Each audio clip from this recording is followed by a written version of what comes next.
السلام علیکم. بیان بھی سنے مگر مفتی حنیف صاحب جڑا مانگرول بیانات آفیشیل یوٹیوب چینل کو سبسکرائب کرے اور بیل آئیکن یعنی گھنٹی کے بٹن کو بھی دبا دے اور ہاں لائک شیئر اور کمنٹ لازمی کر دے. جزاک اللہ. السلام علیکم ورحمۃ اللہ. الحمد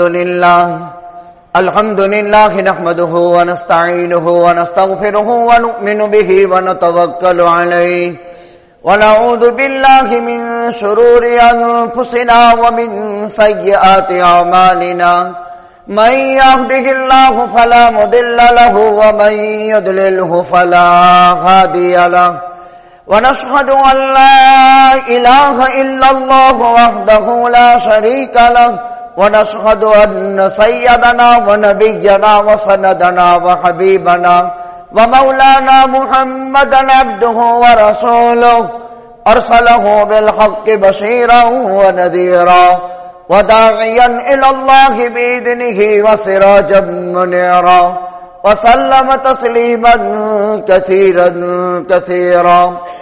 قال الله تبارك وتعالى في الكلام المجيد والفرقان الحميد. أعوذ بالله من الشيطان الرجيم. بسم الله الرحمن الرحيم. أينما تكونوا يدرككم الموت ولو كنتم في بروج مشيدة. وقال الله تبارك وتعالى قل إن الموت الذي تفرون منه فإنه ملاقيكم ثم تردون إلى عالم الغيب والشهادة فينبئكم بما كنتم تعملون. وقال الله تبارك وتعالى كل نفس ذائقة الموت. وقال تعالى يا أيتها النفس المطمئنة ارجعي إلى ربك راضية مرضية فادخلي في عبادي وادخلي جنتي. وقال النبي صلى الله عليه وسلم القبر إما روضة من رياض الجنة أو حفرة من حفر النار. صدق الله العلي العظيم وصدق رسوله النبي الأمي الكريم. ونحن على ذلك لمن الشاهدين والشاكرين الحمد للہ رب العالمین.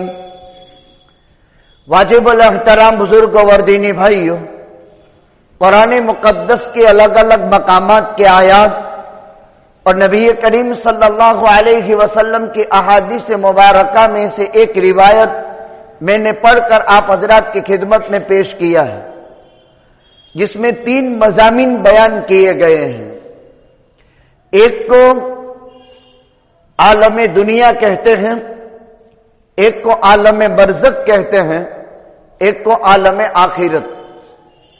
عالم 3 ہیں، ایک عالم دنیا، ایک عالم برزخ، ایک عالم آخرت. ماں کے پیٹ سے لے کر قبر کے پیٹ تک کو عالم دنیا کہتے ہیں. قبر کے پیٹ سے لے کر قیامت تک کو عالم برزخ کہتے ہیں.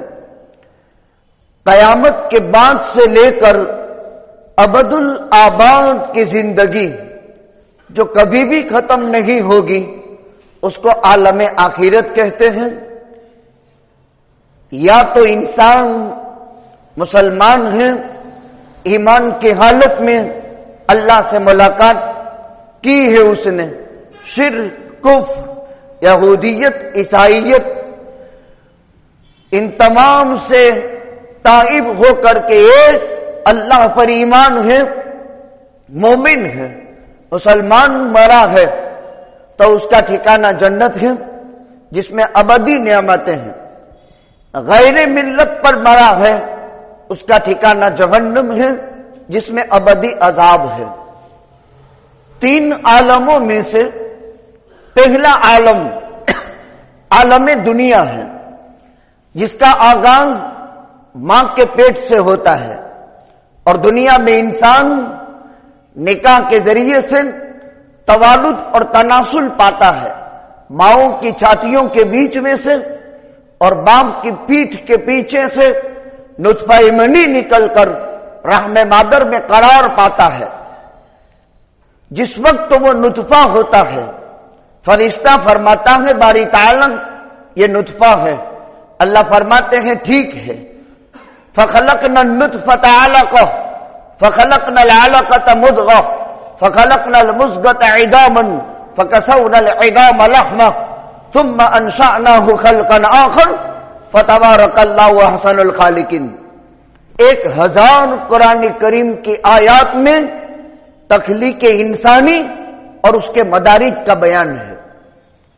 40 دن تک نطفہ منی رہتا ہے، پھر خون بستہ بن جاتا ہے، جمع ہوا خون، پھر گوشت کی بوٹی بنتا ہے، پھر ہڈے بنتے ہیں، پھر ان ہڈوں پر خدا گوشت چڑھاتا ہے، اور 4 مہینے کے بعد ماں کے رحم میں 4 چیزیں پیدا کی جاتی ہیں، انسان کی زندگی، انسان کی موت، انسان کی سعادت، انسان کی شقاوت، انسان کی روزی اسی وقت لکھ دی جاتی ہے۔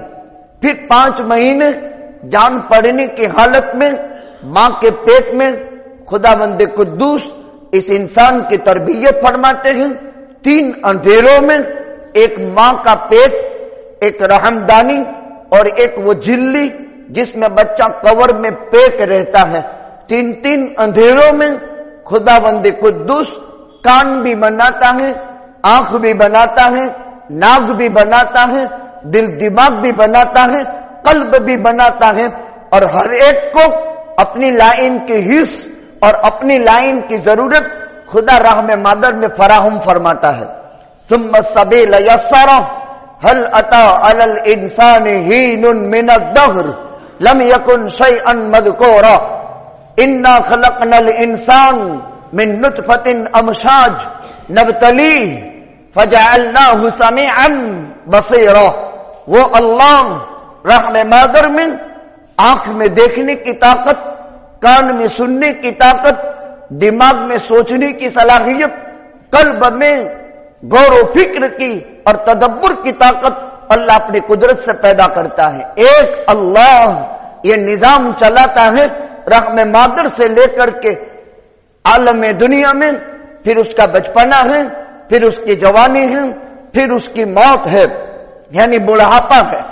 وَمَن نُعَمِّرْهُ نُنَكِّسْهُ فِي الْخَلْقِ، بڑھاپے میں انسان بچے کی شکل میں آؤٹ کر جاتا ہے، یعنی دماغی صلاحیت، قلبی تفکرات اور اس کے اعضاء کے حرکات بچے جیسے ہو جاتی ہے۔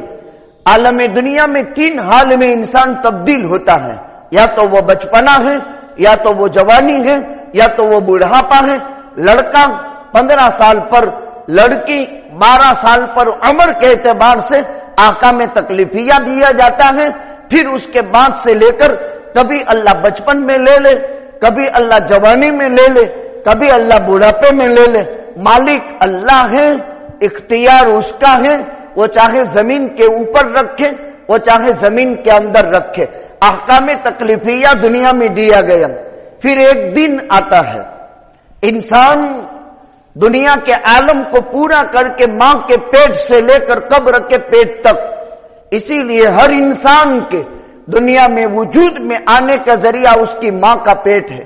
اسی لیے ماں کو آسمانی تحفہ کہا جاتا ہے جو زندگی میں ایک ہی مرتبہ ملتا ہے۔ ماں کو سدا بہار پھول کہا جاتا ہے جس پر موسم خزاں کبھی اثر نہیں کرتا ہے، اور ممتا زندگی میں ایک ہی مرتبہ نصیب ہوتی ہے، سیکنڈ ٹائم کبھی ماں نصیب نہیں ہوتی۔ ایک ہی مرتبہ یہ تحفہ آسمانی دیا جاتا ہے، اس کے بعد کبھی سیکنڈ ٹائم اگر اس کا انتقال ہو گیا تو وہ ممتا جو مرنے والی ماں کو ہے وہ کہیں کروڑ روپے خرچ کرنے کے باوجود بھی وہ ممتا نصیب نہیں ہو سکتی ہے۔ اس پیاری ذات کو ماں کہا جاتا ہے جس کی ابتدا انسان کی ماں کے پیٹ سے آغاز ہو کر قبر کے پیٹ میں چلا جاتا ہے۔ قبر میں جانے کے بعد انسان کی موت کا وقت جس وقت آتا ہے، جیسی زندگی گزاری ویسی موت آئے گی۔ تحیون کما تموتون وکما تموتون تحشرون، جس حال میں زندگی گزرتی ہے اس حال میں موت آتی ہے. اس لیے ہر انسان اپنی زندگی درست کر لے، اس لیے کہ جس حالت میں جیئیں گے اسی حالت میں مرنا ہے، اور جس حالت میں مرے ہیں اسی حالت میں اللہ کے سامنے اٹھنا ہے. یہ طے شدہ بات ہے. جیسی زندگی گزری ویسی موت آئے گی، جیسی موت آئے گی ویسا ایک دن اللہ کے دربار میں کھڑا ہونا ہے. قبر سے برزخ کی زندگی کی شروعات ہے. پہلا عالم دنیا، دوسرا عالم برزخ. قبر سے عالم برزخ کی زندگی کا آغاز ہوتا ہے. انسان کی موت ہوتی ہے. اگر بچہ مر گیا شریعت کے احکام کا مکلف نہیں، اسی لیے ہم جنازے کی دعا پڑھتے ہیں، اللہم اجعلہ لنا اجرا وذخرا واجعلہ لنا فرطا. اے اللہ اس کو میرے لیے آگے جانے والا بنا، اس کو میرے لیے ثواب بنا، اس کو میرے لیے ذخیرہ بنا. جنازے کی نماز میں 4 تکبیر ہوتی ہے. پہلی تکبیر کے بعد ثنا پڑھتے ہیں، سبحانک اللہم وبحمدک وتبارک اسمک وتعالی جدک وجل ثناؤک ولا الہ غیرک. دوسری تکبیر کے بعد درود پڑھتے ہیں، اللہم صلی علی محمد وعلی آل محمد کما صلیت علی ابراہیم وعلی آل ابراہیم انک حمید مجید. اللہم بارک علی محمد وعلی آل محمد کما بارکت علی ابراہیم وعلی آل ابراہیم انک حمید مجید. تیسری مرتبہ امام اللہ اکبر کہتا ہے.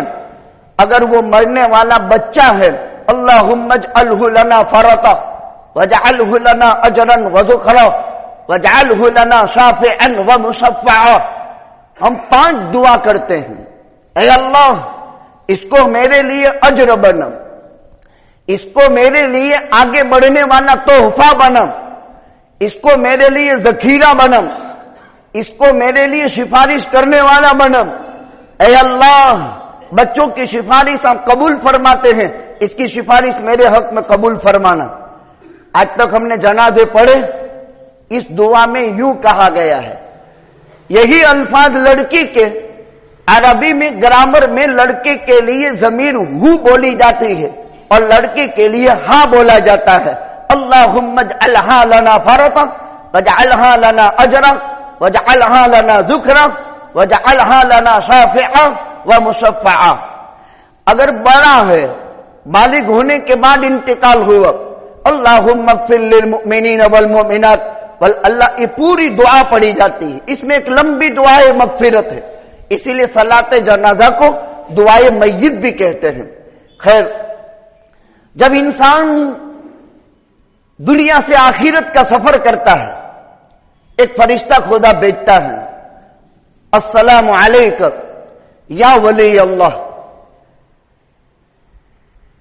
اس الفاظ کے ذریعے سے وہ فرشتہ کہتا ہے السلام علیکم یا ولی اللہ، اللہ کے ولی تجھے اللہ کا سلام ہو. چلو اس عالم سے جس عالم کو تم نے خواہشات دبا کر کے قربان کر کے جس عالم کو تم نے خراب کر دیا، اس عالم کو چھوڑ کر اس عالم کی طرف جس عالم کو تم نے دنیا خراب کر کے جس عالم کو تم نے آباد کیا تھا، اس آنے والے آبادی والے عالم کی طرف چل. اتنے پیار بھرے انداز میں سلام کرتا ہے، السلام علیک یا ولی اللہ، قم الى دار الذی خربتہا الى الدار التي امرتہا. اس فانی جگت کو چھوڑ کر آباد رہنے والی آخرت کی طرف تو چل. 70,000 فرشتے اس کی روح لینے کے لیے آتے ہیں. اس کے مقابلے میں اگر غیر مومن مرا اس کے ساتھ بھی یہی حال ہوتا ہے.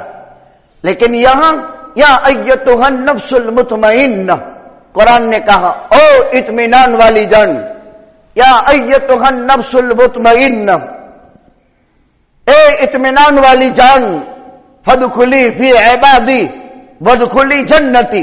حدیث میں اس آیت کو یوں سمجھایا، یا ایتھا النفس المطمئنہ اخرجی الی روح وريحان وإلى رب غير غضبان.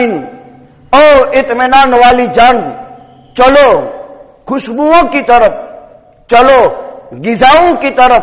روحن خوشبو، ریحان غذا، وإلى رب غیر غضبان، اور اس اللہ کا بلاوا ہے جو آج کے بعد کبھی تجھ پر غصے نہیں ہوگا، ناراض نہیں ہوگا. جنتی کفن ساتھ میں ہوتا ہے، بہلاتے پھسلاتے ہیں اور اس کے جسم سے اس طور پر جان نکال لیتے ہیں جیسے گوندے ہوئے آٹے کے اندر سے بال نکالا. ترغیب دیتے ہیں. اسی لیے تتعلق بطریقۃ المیت حقوق اربعۃ مرتبۃ. ہر مرنے والے پر 4 حق ہیں. ہر مرنے والے کے 4 حق زندہ لوگوں پر ہے. ہر مرنے والے کے 4 حق زندہ لوگوں پر ہے. الاول یبدأ بتکفینہ وتجہیزہ. سب سے پہلے اس کا کفن کا انتظام کرو، اس کے دفن کا انتظام کرو. اچھا، اس کی کمائی کے حلال اور طیب مال میں سے کفن خریدا جائے گا. سمجھو، الاول یبدأ بتکفینہ وتجہیزہ. اس کی کمائی میں سے کفن خریدنے کا. عام طور پر لوگ دوسروں کے کفنوں میں جاتے ہیں، اس کی کمائی میں سے، اس کے مال میں سے اس کے کفن. بخاری میں یہ روایت کتاب الجنائز میں، اس میں لکھا ہے کہ انسان اپنی زندگی میں اپنا کفن تیار رکھ سکتا ہے. حضرت عبد الرحمن ابن عوف رضی اللہ تعالی عنہ بڑے مالدار صحابی. اتنا مال تھا کہ پہلا اونٹ ملک کے شام میں، آخری اونٹ مدینے میں، پہلا اونٹ ملک کے شام میں. گھر کی چھپر پر سے مال ڈالا جاتا تھا اور دروازہ کھول کر تقسیم ہوتا تھا، اور صبح میں تقسیم کرتے تھے، عصر میں فارغ ہو جاتے تھے. کتنا مال ہوگا. ایک صحابیہ خاتون تھی، بخاری میں جنائز میں روایت، وہ ہاتھ سے کپڑا بنتی تھی. اس نے ایک چادر بنی، بڑی منقش، بہت خوبصورت چادر تیار کی اور آقا کو ہدیہ کی. یہ آپ کے لیے ہدیہ ہے. اس نے اپنے حلال طیب پسینے کی کمائی اور ہاتھ کی محنت سے چادر تیار کی. آقا نے زیب تن فرما لی. فوراً کمرے میں گئے، اپنی چادر نکالی، یہ چادر اوڑھ لی. اتنی اچھی چادر آقا کے جسم پر جچتی تھی کہ سارے صحابہ خوش. مطلب یہ ہوا کوئی اچھے کپڑے پہنے تو اس کو دیکھ کر خوش ہونا چاہیے، جلنا نہیں چاہیے. سارے صحابہ خوش. ہمارے منہوں پر کنٹرول کرنا چاہیے، بہت بڑی بات ہے. سارے صحابہ بہت خوش. اسی لیے کوئی ہنستا ہو تو اس کو دعا دے، اضحک اللہ سنک، اللہ تجھے ہنستا رکھے. خوشی ہونی چاہیے. صحابہ خوش. اللہ کے پیغمبر صلی اللہ علیہ وسلم تھوڑی دیر مجمع میں تھے. عبد الرحمن ابن عوف آئے اسی مجمع میں سے. آقا یہ چادر مجھے چاہیے. اللہ کے پیغمبر واپس کمرے میں چلے گئے، چادر اتار دی. اسی مجلس میں منہ مانگا ہدیہ دے دیا، جاؤ لے جاؤ. کون ہو سکتا ہے کائنات میں اس حسین ذات جیتا. آپ کو پسند بھی تھی، اچھی بھی لگتی تھی، لوگوں کو بھی آپ کی یہ چادر پہننا بہت اچھا لگتا تھا. اور اتنے بڑے مالدار صحابی نے مانگی جو بھکاری نہیں تھا، جو فقیر نہیں تھا، اتنا مالدار تھا. اب صحابہ تھے مجمع میں تو کہنا شروع کیا، عبد الرحمن تو نے کوئی اچھا کام نہیں کیا، غلط کیا تو نے. اس نے کتنی محبت سے ہدیہ دیا تھا اور آقا کے جسم پر چادر کیا جمتی تھی، کیا تو نے مانگ کر کے سارا یہ اچھا نہیں کیا.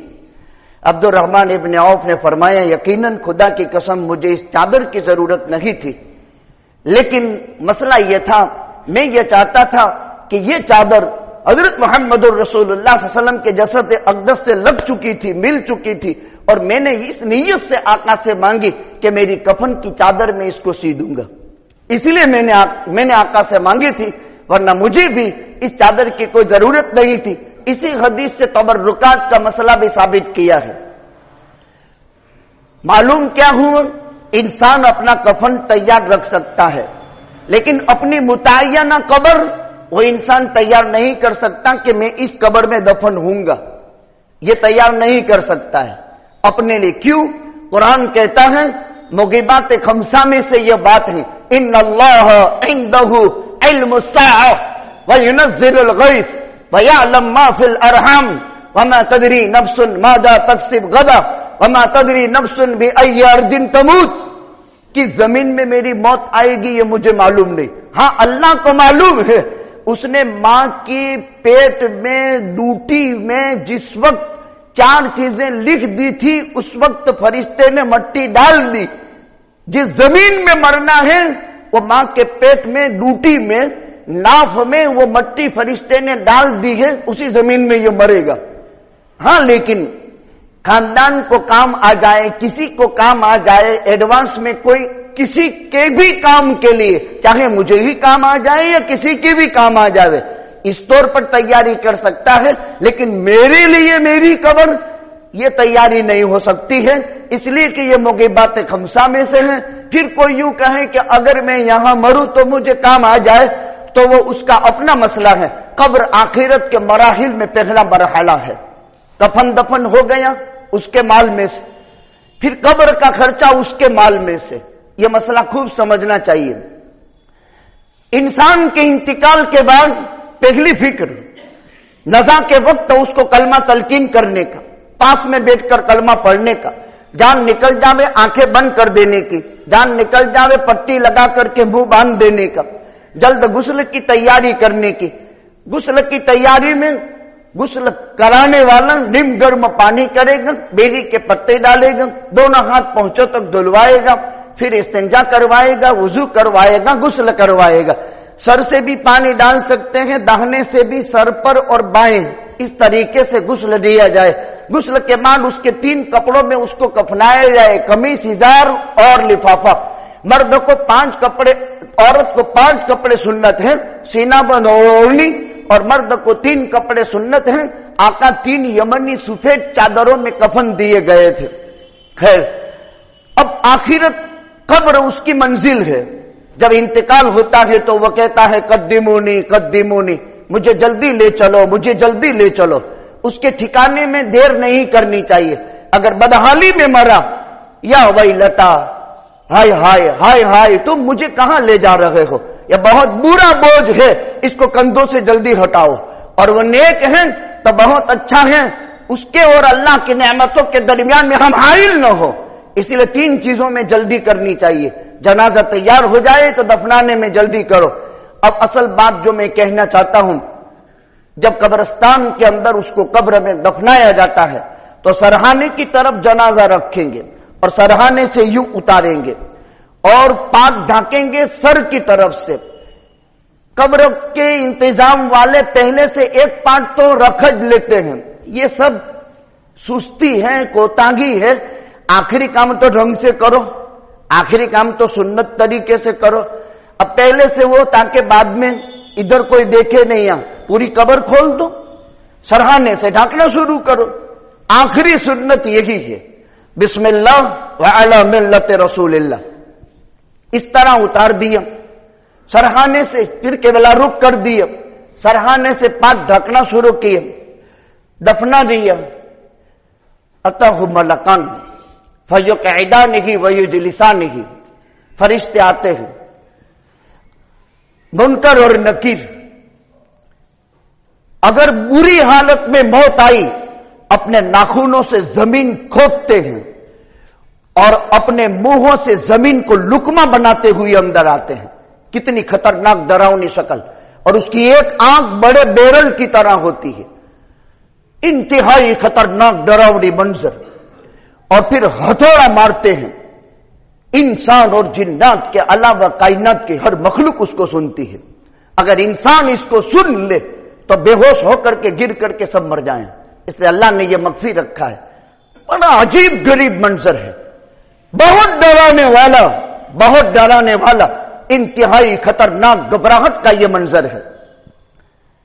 اگر نیک مرا، جنتی کفن میں فرشتے آتے ہیں، بہت پھسلا پھسلا کر کے اس کی روح قبضہ کرتے ہیں. پھر بیٹھا کر کے منکر نکیر اس سے سوال جواب کرتے ہیں. من ربک من نبیک ما دینک من نبیک.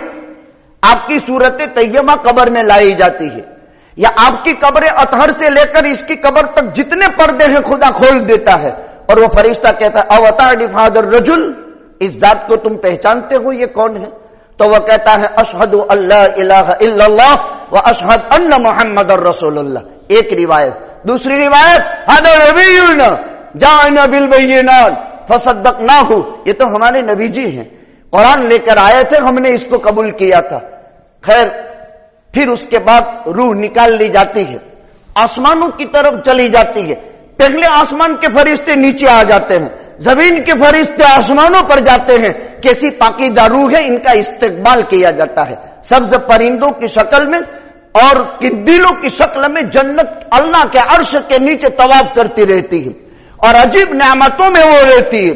پھر جب قیامت قائم ہوگی تو پھر اللہ نفخہ ثانیہ کے بعد ان جسموں کے ساتھ اس کی روح کو لوٹا دیتے ہیں.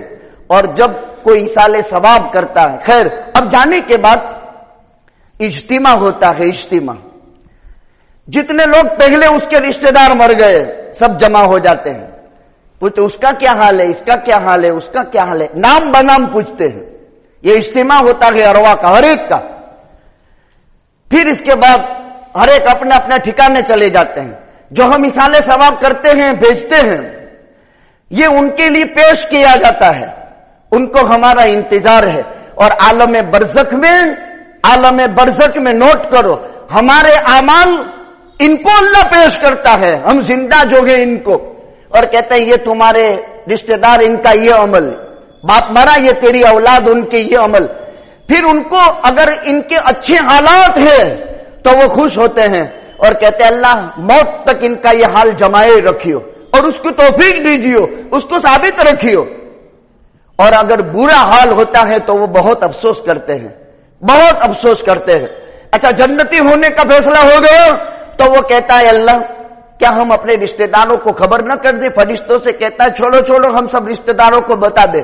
تو کہتا ابھی سو جا، تمہارے سونے کا ٹائم ہے، سوتا رہے، تیرا مالک تجھے جگائے گا، تو سوتا رہے. اور پہلی رات کی بیاہی دلہن کی طرح اس کو سلا دیا جاتا ہے اور اس کی روح سبز پرندوں کی شکل کے اندر پرواز کر جاتی ہے مبارک قندیلوں میں. کیا مطلب؟ دو چیزیں ثابت ہوئی، ان کو ہمارا انتظار ہے، ہماری زندگی ان پر پیش ہوتی ہے. دیکھو یہ کان کھول کر کے سنو، بہت توجہ سے سنو، اس میں غفلت ہے. تو کیا جو لوگ چلے گئے ان کے پاس جانا نہیں چاہیے؟ ہفتے میں 2 مرتبہ جانا نہیں چاہیے؟ آج جمعہ ہے، صبح صادق سے لے کر غروب آفتاب تک یہ انتظار میں رہتے ہیں. کون آیا اس کو پہچانتے ہیں. ایک روایت بتاؤں، جب آپ اس کی قبر پر جائیں گے اور اس کے سامنے کھڑے رہیں گے آپ سلام کریں گے، وہ سلام کا جواب دے گا. لیکن یہ گناہ کر کر کے گئے ہیں غلط سن کر تو وہ پاکیزہ آواز سمجھ میں نہیں آتی. لیکن محمد رسول اللہ صلی اللہ علیہ وسلم کا فرمان اپنی جگہ پر بالکل حق ہے. پھر برابر اس کے سامنے وہ دیکھتا ہے. جب تک تم نگاہ نہیں ہٹاتے ہو تب تک وہ نگاہ نہیں ہٹاتا ہے.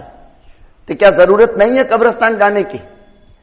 جس دن لوگ اٹھا کر کے ہم کو لے جائیں گے اسی دن ہم جائیں گے. عادت بناؤ جایا کرو. کیسے جائیں گے؟ سیدنا غوث العظم شیخ عبد القادر جیلانی محبوب سبحانی پیران پیر بڑے پیر نے غنیت الطالبین میں آداب لکھے ہیں. جب قبرستان کا گیٹ آوے السلام علیکم دار قوم مؤمنین وَإِنَّا إِنْ شَاءَ اللَّهُ بِكُمْ لَلَاحِقُونَ، سلام ہو مسلمانوں کے گھرانوں، مسلمان کے گھر تم کو سلام ہو، مسلمانوں کے گھر تم کو سلام ہو. تم پہلے آ گئے، ہم ابھی آ رہے ہیں. اب انسان کیا تیاری کرے گا موت کی؟ انتم سلفونا ونحن بالعصر السلام علیکم دار قوم مومنین وَإِنَّا إِنْ شَاءَ اللَّهُ بِكُمْ لَلَاحِقُونَ. میں نے دونوں الفاظ پڑھ دیے. انشاءاللہ ہم بھی تم سے ملنے والے ہیں. جایا کریں، ایصال ثواب کیا کریں، اس طور پر دعا پڑھ کر کے داخل ہو. پھر میت کے قدم کے پاس کھڑے رہیں. قبلہ کی طرف پیٹھ ہوگی اس لیے کہ ہم نے قبلہ کی طرف اس کو سلایا ہے، اور یوں کھڑے رہیں گے اس کی طرف.